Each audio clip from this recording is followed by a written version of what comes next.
कई बार होता है ना कि पेशेंट नॉर्मल रूम में है, वार्ड में है, वो अंदर है और सडनली उनको शिफ्ट करना पड़ता है।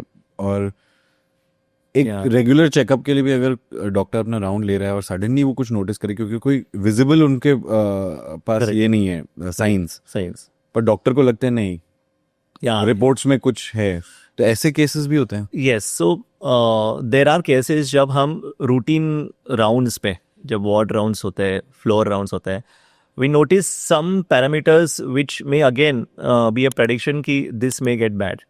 Okay there are very obvious parameters जैसे मैंने बोला कि कहाँ की ब्लड प्रेशर लो है, रेस्पिरेटरी रेट बढ़ गया है, या फिर एब्डोमेन पेन सीवियर है और any warning signs. But I would put it as few doctors जो बहुत साल के प्रैक्टिस में होते हैं या फिर even me recently having at least 15 years of practice, we get that instinct that no we need to monitor them in the ICU because वो डॉक्टर वो हॉस्पिटल को पहचानता है, वो डॉक्टर उसके स्टाफ को पहचानता है।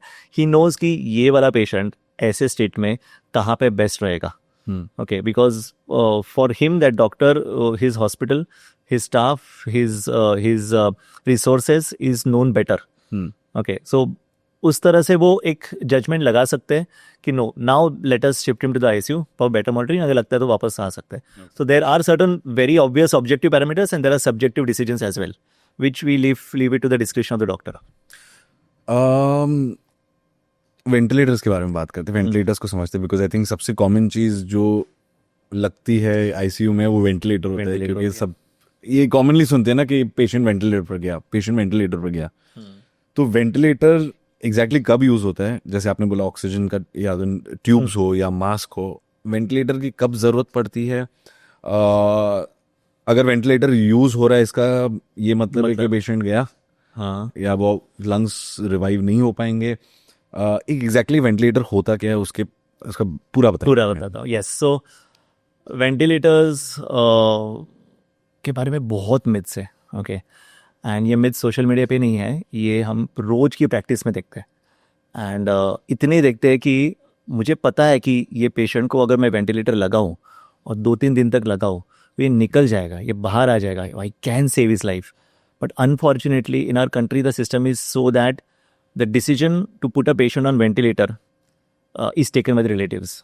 ऐसा ही है अपने कंट्री में, बिकॉज उन्हें वेंटिलेटर पे डालना है कि नहीं पेशेंट को मैं नहीं पूछ सकता, because patient is in distress, कभी कभी थोड़ा सा ड्राउजी रहता है, तो he is not in a best state of mind to give a decision कि मुझे वेंटिलेटर लगाओ या नहीं लगाओ। So I have to go to the next of the kin which is the relatives को मैं जब पूछूँ तो because of this misconceptions and because of this myths, and वो फिर मैं जब उनको पूछता हूँ तो फिर वो और 4 जगह पे पूछते हैं और बहुत जगह पे पूछते हैं, एंड देन फिर फाइनल आंसर कितनी बार आता है कि नहीं लगाओ।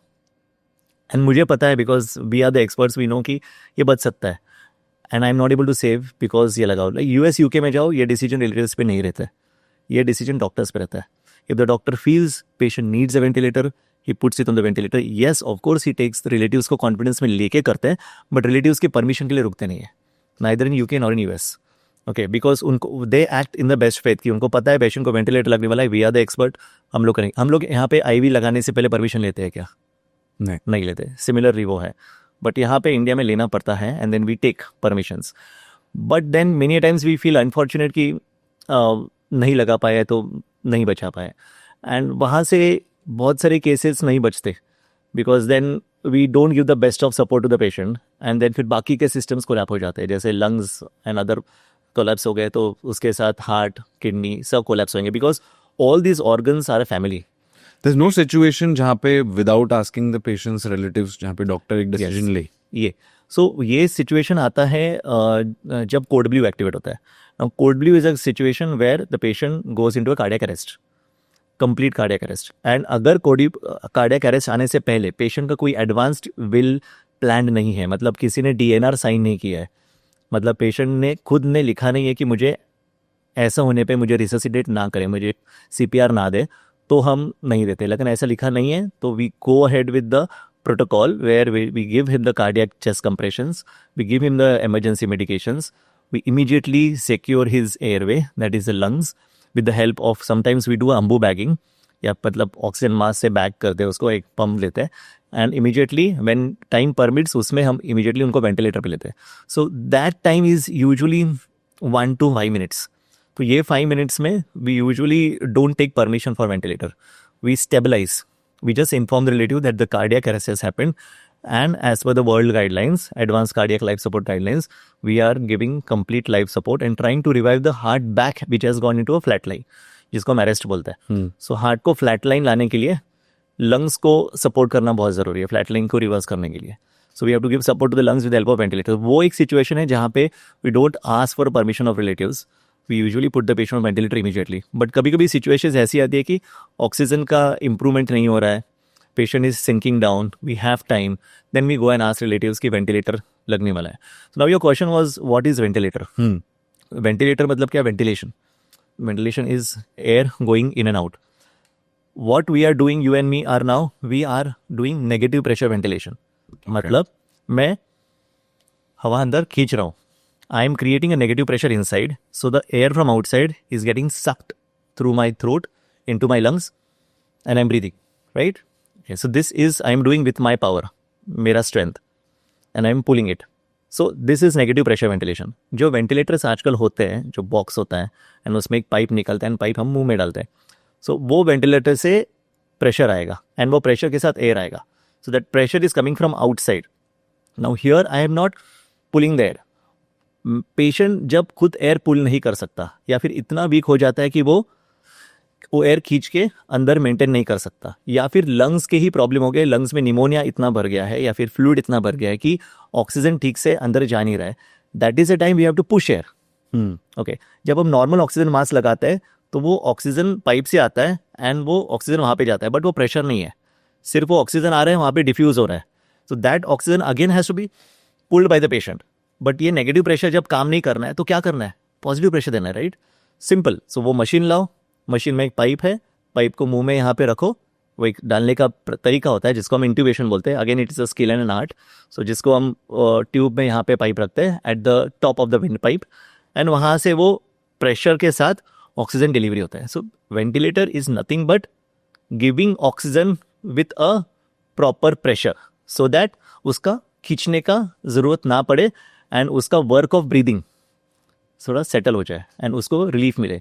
इसको क्या कहेंगे? Respiratory support. सो ये लंग्स को मैंने थोड़ा सपोर्ट दे दिया. अब लोगों को लगता है कि लंग्स को सपोर्ट दे दिया मतलब पेशेंट गया. यहाँ पे गया का बात ही नहीं है, यहाँ पे सिर्फ लंग्स को हम सपोर्ट दे रहे हैं सो दैट पेशेंट ना जाए. अगर मैं वो 15-20 मिनट में या फिर कुछ आधे घंटे में लंग्स को सपोर्ट नहीं दूंगा और पेशेंट को ऐसे ही गैस करने दूंगा, ऑक्सीजन और नीचे चला जाएगा. ऑक्सीजन हार्ट को नहीं पहुंचेगा, ब्रेन को नहीं पहुंचेगा, लंग्स, लीवर, किसी को नहीं पहुंचेगा. सारी सिस्टम कोलैप्स हो जाएगी. पहले लंग कोलैप्स हो रहा था, अभी आधे घंटे में सारी सिस्टम कोलैप्स हो गई. अगर मैंने बाहर से अच्छे से प्रेशर से ऑक्सीजन दे दिया, no system collapses, I get time. Basically I am putting the plane on an autopilot. Manually अभी नहीं दे रहा हूँ, ऑटो पायलट पे दे रहा हूँ कि भाई अभी ऑटो पायलट पे रहो, शांत हो जाओ, सब लोग सिस्टम्स को मैनेज करते हैं. So that is ventilator. डर है वेंटिलेटर का, but then I ask you, COVID में कितने लोगों को वेंटिलेटर ने सेव किया? Innumerable patients. वेंटिलेटर पहले कभी आया था, 1950s में डेनमार्क में पोलियो का एपिडेमिक फैला था. पोलियो के एपिडेमिक में क्लासिकल ये प्रॉब्लम हुआ था कि पोलियो, पता है आपके, हाथ लूले पड़ जाएंगे, पैर लूले पड़ जाएंगे, जिसको हम पैरालिसिस बोलते हैं, एंड काम नहीं करते. जब पोलियो के एपिडेमिक में था तब वो हाथ पैर से ज़्यादा लंग्स पे आता था. मतलब आपके छाती के मसल्स खींचते नहीं हैं. द लंग्स का बाहर का जो मसल्स होता है, जिससे हम रिब केज बोलते हैं या फिर थोरेसिक केज बोलते हैं, वो मसल्स पैरालाइज हो गए. अब वो मसल्स पैरालाइज हो गए तो आप हवा कैसे खींचोगे? तो वो टाइम पे फर्स्ट टाइम वेंटिलेटर का आविष्कार हुआ. And that is a time polio में, क्योंकि पोलियो का एपिडेमिक है तो लंग्स को सपोर्ट करना है, एंड वो एपिडेमिक बहुत बड़ा था. सैकड़ों लोगों को अचानक रेस्पिरेटरी लंग्स को खींचने की सपोर्ट देना पड़ा. बट दैट टाइम वेंटिलेटर बहुत अलग था. It was a big box, ऐसे ड्रम जैसा बॉक्स था. वो पूरा का पूरा पेशेंट अंदर जाता था और वो बॉक्स के ड्रम के एंड में उसका सिर्फ फेस बाहर आता था, एंड लंग्स वो बॉक्स में होता था. And that box was a vacuum box. समझ, सिंपल एक वैक्यूम, पेशेंट अंदर और बॉक्स के एंड में थोड़ा सा पेशेंट का मुंह बाहर है. अब पोलियो में पेशेंट का ब्रेन अच्छा चलता है, उसको ब्रेन को कोई प्रॉब्लम नहीं, ही टॉक्स, ही ये, सिर्फ वो हवा खींच नहीं पाता. वो वैक्यूम से, वो बॉक्स के अंदर से वैक्यूम खींच लेते थे सो दैट लंग्स एक्सपांड होते, and then collapse, expand, collapse. So that was the first ventilator. So there is a famous picture जो आप बाद में देख सकते हैं. एक बड़ा हॉल है, बहुत सारे बड़े बड़े ड्रम्स ऐसे स्टील के ड्रम्स है, मतलब वो लाइन से लेके वो लाइन तक ऐसे 20 ड्रम, वो लाइन से लेके वो लाइन तक ऐसे बहुत बड़े हॉल में. एंड सब ड्रम्स के बाहर पेशेंट्स के फेस आए हैं. एंड दैट बॉक्स के अंदर जो ड्रम है, स्टील का ड्रम या कास्ट आयरन का ड्रम, उसको पाइप्स लगे हैं जो वैक्यूम क्रिएट करते हैं. एंड वैक्यूम से उसका ये हो रहा है. So these way the ventilators develop that time. Recently भी कुछ पेशेंट्स अभी तक वो टाइप के वेंटिलेटर पे थे. I don't know the complete data, but अभी तक थे. There are patients who survived for years, like 20-30 years on that kind of ventilators. Permanently being inside. Permanently being inside. So that was a negative pressure ventilator. अभी जो हम दे रहे हैं, हम negative pressure create नहीं कर रहे, हम पॉजिटिव प्रेशर दे रहे हैं. हम लोग प्रेशर अंदर डाल रहे हैं. That becomes very cumbersome. इतना बड़ा रूम, इतना बड़ा ये करना. But that was the real ventilator. वो टाइम से ज़माने में छोड़ गए थे negative pressure ventilations. I think it was called as Bird's ventilator. So Bird's ventilator वो टाइम पे वैसे थे. अभी है जो बहुत मॉडर्न वेंटिलेटर्स होते हैं, बहुत सिंक्रोनाइज होते हैं. They are AI based and they are so sophisticated equipment. Especially after COVID, the technology has gone so fast. The ventilators have become portable भी आते हैं. घर पे आप वेंटिलेटर दे सकते हैं मेनी पेशेंट्स को. घर पे ऑक्सीजन अरेंज कर सकते हैं. In fact you can set up a mini ICU at home itself. So the world is going from hospital based care to home based ICU care also. या so इससे ventilator का दर थोड़ा कम होता है लोगों का.